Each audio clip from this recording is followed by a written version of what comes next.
Bonjour YouTube, c'est le conseil du livre. On se retrouve aujourd'hui pour parler d'un manga que j'apprécie beaucoup en ce moment. Je veux vous parler de Otaku Otaku de Fujita, publié aux éditions Kana.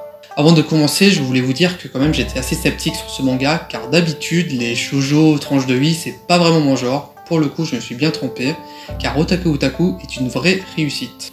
Vous allez me dire de quoi peut bien parler Otaku Otaku. Le manga commence sur Narumi et Hirotaka, deux amis d'enfance qui après s'être perdus de vue se retrouvent à bosser dans la même entreprise. Tandis que Narumi veut cacher sa passion pour les mangas, les jeux vidéo et le cosplay, Hirotaka, lui, de nature plus tranquille, ne cache pas sa passion pour les jeux vidéo.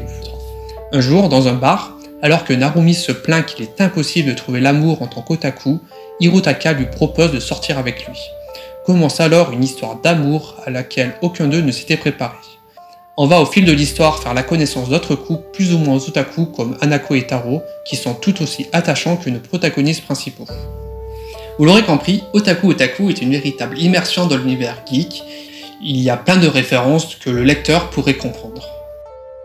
Je sais pas pour vous, mais moi ce qui me plaît dans ce manga, ce n'est pas les jeux vidéo, les mangas et les animés, c'est surtout la romance entre les personnages. J'ai un réel plaisir à suivre l'évolution de leurs relations, dans la vie quotidienne ou dans la sphère privée, et j'ai vraiment hâte de savoir jusqu'à où ça pourra aller. Côté graphisme, il n'y a pas grand chose à dire, le travail est très classique mais plutôt agréable. Il y a très peu de décors dans ce manga, on a surtout des scènes à la maison, au boulot, en convention. Sur un côté de ça, je m'en souviens pas avoir vu des scènes, des planches très fournies en détail. Car après tout, l'auteur s'est intéressé au chara-design des personnages. Car après, ça c'est mon ressenti, je trouve que le chara-design représente très bien la personnalité des personnages.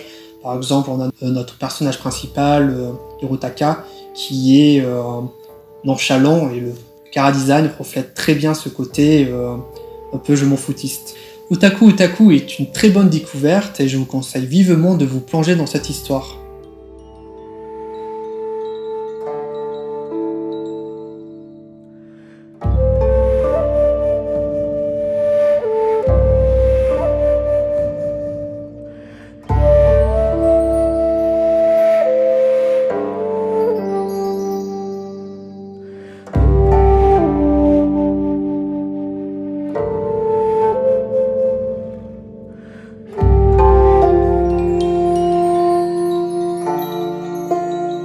Merci beaucoup d'avoir regardé ma première vidéo sur YouTube et pour marquer le coup, j'ai décidé de vous faire gagner le 8e tome de la série.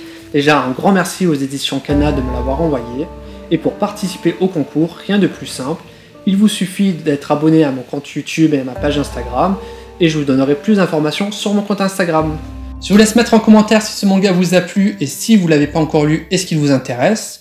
En attendant, je vous laisse vous abonner à ma page YouTube et à mon compte Instagram, et on se retrouve très bientôt pour une prochaine vidéo. À bientôt!